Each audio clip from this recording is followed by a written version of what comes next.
Hello and welcome to the Passion for Creative Writing podcast. My name is John Voyevoda. Today on the podcast, we're going to be doing a reading of Ernest Hemingway's first published short story called Up in Michigan. This short story was first published in 1923 as part of a collection called 3 Short Stories and 10 Poems. There was only 300 copies originally printed, and of course other copies later in the future. So this would be Hemingway's first short story.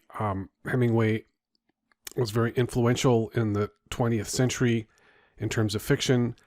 He had a very understated style, which he termed the iceberg style, or he called his way of writing, or his theory of writing, the iceberg theory. And we will be reading some of his letters of advice to writers after the short story, but let's read the short story first. Up in Michigan by Ernest Hemingway. Jim Gilmore came to Horton's Bay from Canada.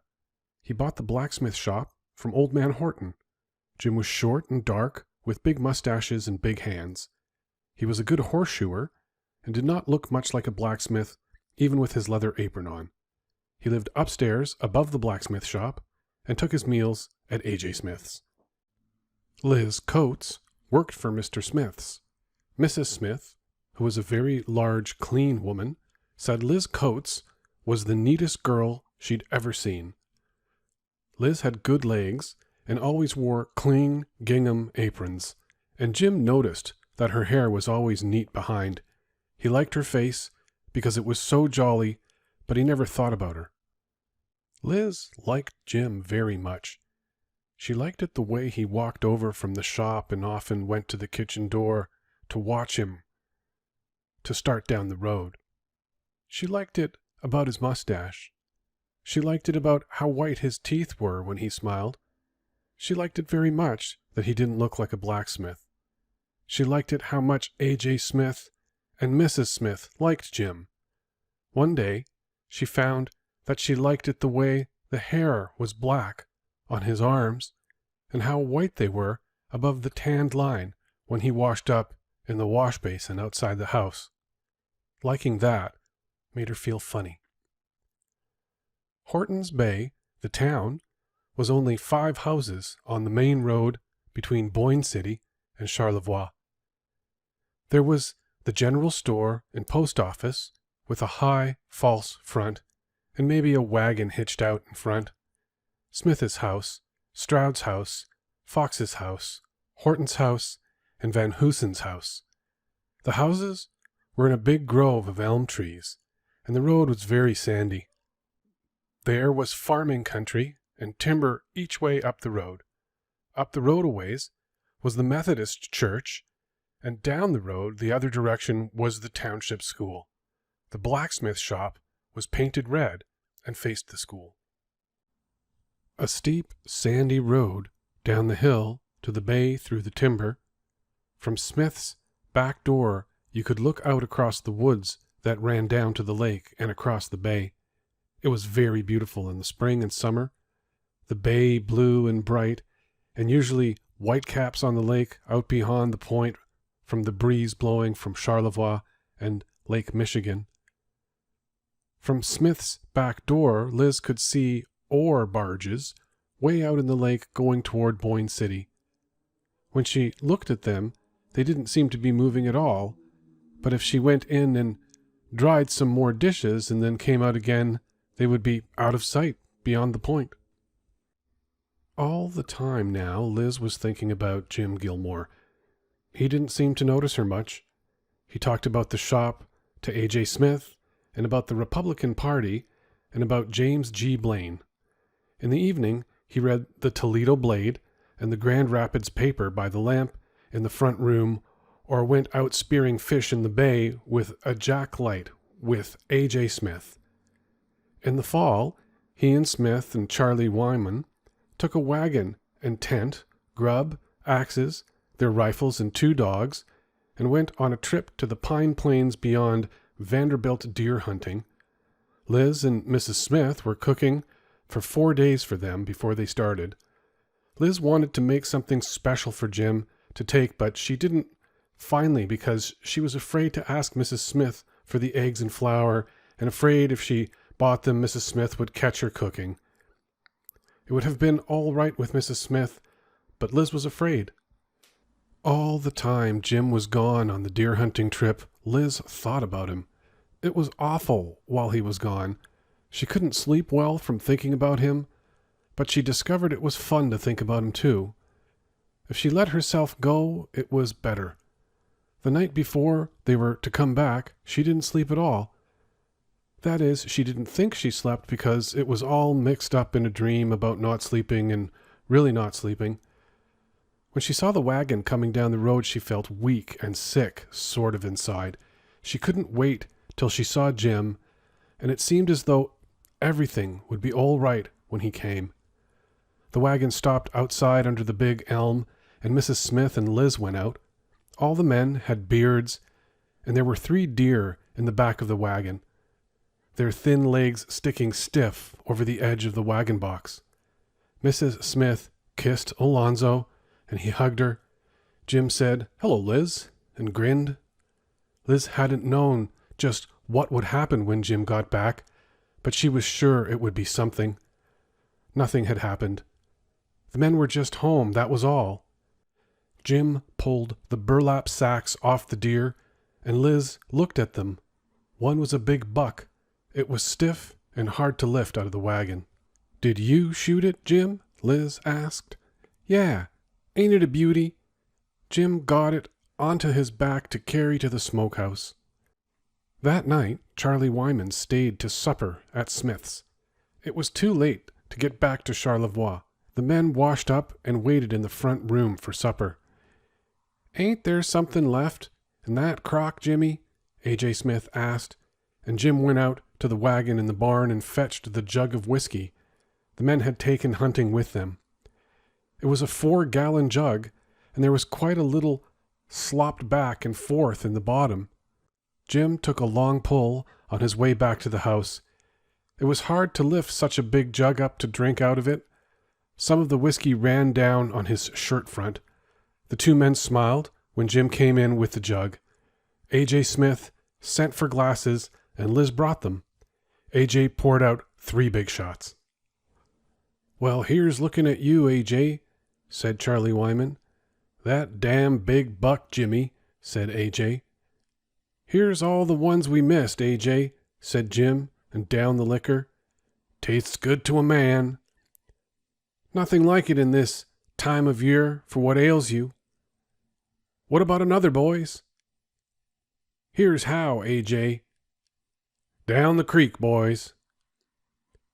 "Here's to next year." Jim began to feel great. He loved the taste and the feel of whiskey. He was glad to be back to a comfortable bed and warm food and the shop. He had another drink. The men came in to supper feeling hilarious, but acting very respectable. Liz sat at the table after she put on the food and ate with the family. It was a good dinner. The men ate seriously. After supper, they went into the front room again, and Liz cleaned off with Mrs. Smith. Then Mrs. Smith went upstairs, and pretty soon Smith came out and went upstairs too. Jim and Charlie were still in the front room. Liz was sitting in the kitchen next to the stove pretending to read a book and thinking about Jim. She didn't want to go to bed yet because she knew Jim would be coming out, and she wanted to see him as he went out so she could take the way he looked up to bed with her. She was thinking about him hard, and then Jim came out. His eyes were shining, and his hair was a little rumpled. Liz looked down at her book. Jim came over, back of her chair, and stood there, and she could feel him breathing. And then he put his arms around her. Her breasts felt plump and firm, and the nipples were erect under his hands. Liz was terribly frightened. No one had ever touched her, but she thought, "He's come to me finally. He's really come." She held herself stiff because she was so frightened and did not know anything else to do, and then Jim held her tight against the chair and kissed her. It was such a sharp, aching, hurting feeling that she thought she couldn't stand it. She felt Jim right through the back of the chair, and she couldn't stand it. And then something clicked inside her, and the feeling was warmer and softer. Jim held her tight, hard against the chair, and she wanted it now, and Jim whispered, "Come on for a walk." Liz took her coat off the peg on the kitchen wall, and they went out the door. Jim had his arm around her, and every little way they stopped and pressed against each other, and Jim kissed her. There was no moon, and they walked ankle deep in the sandy road through the trees down to the dock and the warehouse on the bay. The water was lapping in the piles, and the point was dark across the bay. It was cold, but Liz was hot all over from being with Jim. They sat down in the shelter of the warehouse, and Jim pulled Liz close to him. She was frightened. One of Jim's hands went inside her dress and stroked over her breast, and the other hand was in her lap. She was very frightened and didn't know how he was going to go about things, but she snuggled close to him. Then the hand that felt so big in her lap went away and was on her leg and started to move up it. "Don't, Jim," Liz said. Jim slid the hand further up. "You mustn't, Jim. You mustn't." Neither Jim nor Jim's big hand paid any attention to her. The boards were hard. Jim had her dress up and was trying to do something to her. She was frightened, but she wanted it. She had to have it, but it frightened her. "You mustn't do it, Jim. You mustn't." "I got to. I'm going to. You know we got to." "No, we haven't, Jim. We ain't got to." "Oh, it isn't right. Oh, it's so big and it hurts so. You can't. Oh, Jim. Oh, Jim." The hemlock planks of the dock were hard and splintery and cold, and Jim was heavy on her, and he had hurt her. Liz pushed him. She was so uncomfortable and cramped. Jim was asleep. He wouldn't move. She worked out from under him and sat up and straightened her skirt and coat and tried to do something with her hair. Jim was sleeping with his mouth a little open. Liz leaned over and kissed him on the cheek. He was still asleep. She lifted his head a little and shook it. He rolled his head over and swallowed. Liz started to cry. She walked over to the edge of the dock and looked down to the water. There was a mist coming up the bay.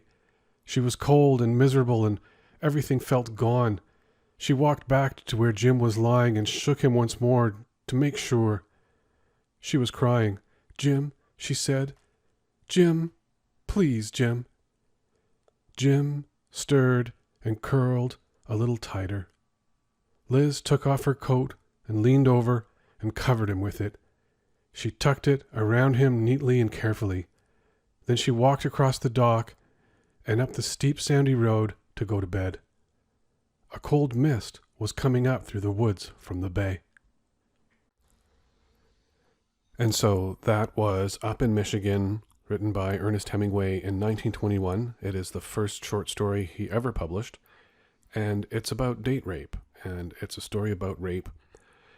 And we have Liz and we have Jim Gilmore, and at the beginning, Jim's not noticing Liz, and Liz is absolutely enamored with him, and so we can begin to like him as a character because she likes him, and also the Smiths like him, and Jim seems to be denying it at the beginning, and then has some alcohol, and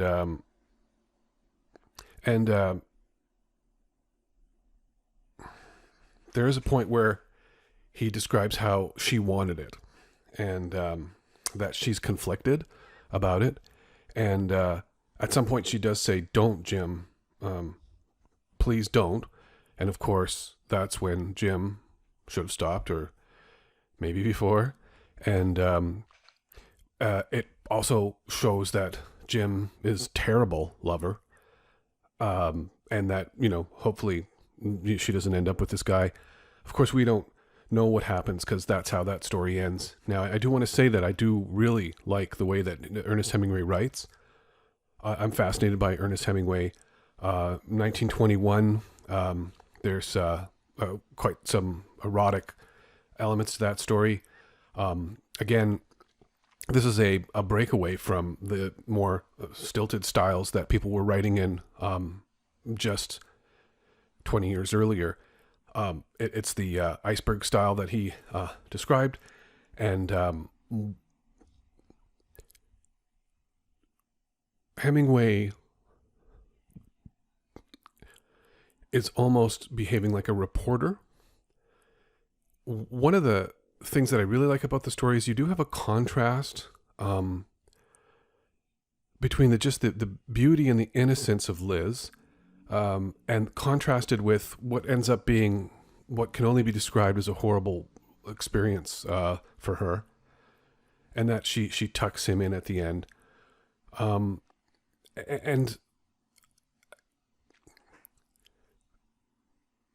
there was a time, and there is still, where men feel that they just have to conquer women and push their way through any kind of female resistance. And that's what that story's about. It's about a man pushing his way through female resistance, and that would be the first story that Hemingway ever wrote. And Hemingway represents a certain type of masculinity, like it could be intellectual masculinity. However, this is telling, and it's not. I'm not going to lay any kind of blame on Hemingway because I'm fascinated by his writing. I think that it's authentic. It's really rooted in the time. It's rooted in his own experience as well. He did spend a lot of time in that part of Michigan growing up. And I do want to talk about some of his advice to writers. So he says, to get started, write one true sentence. And I can really see that in his work. I think he tries to make every sentence true. And that's what I meant about a journalist, although that could be a laughable statement, of course. But in terms of a description of what's going on. So he said, sometimes when I was starting a new story and I could not get it going, I would stand out and look over the roofs of Paris and think, do not worry. You have always written before, and you will write now. All you have to do is write one true sentence. Write the truest sentence that you know. If I started to write elaborately, I found that I could cut that scroll work or ornament out and throw it away and start with the first true, simple, declarative sentence I had written. And you can really see that in this story. He also says, always stop for the day while you still know what will happen next. The best way is always to stop when you're going good and when you know what will happen next. If you do that every day when you are writing a novel, you will never be stuck. That is the most valuable thing I can tell you to see and try and remember. So, I understand what he's saying there. That's interesting. So stop when you don't know what's happening next. Okay, never think about the story when you're not working. So that's not something I could ever do. I had learned already never to empty the well of my writing, but always to stop when there was still something there in the deep part of the well and let it refill at night from the springs that fed it. When it's time to work again, always start by reading what you've written so far. That's actually really great advice. I like that advice. So he says, the best way is to read it all every day from the start, correcting as you go along, then go on from where you stopped the day before. When it gets so long that you can't do this every day, read back 2 or 3 chapters every day. Then each week, read it all from the start. That's how you make it all one piece. That's great advice. Don't describe an emotion, make it. In writing for a newspaper, you told what happened, and with one trick and another, you communicated the emotion aided by the element of timeliness, which gives a certain emotion to any account of something that has happened on that day. But the real thing the sequence of motion and fact which made the emotion and which would be as valid in a year or in 10 years or, with luck, and if you started it purely enough, always was beyond him. He says, it's beyond me. He also says, use a pencil. So that's funny. Also he says, be brief. It wasn't by accident that the Gettysburg Address was so short. The laws of prose writing are as immutable as those of flight, of mathematics, of physics. And so we will be looking at more Hemingway in this podcast, and I'm going to wrap it up for now. So this is Passion for Creative Writing. I'm John Voivoda. Thanks for listening.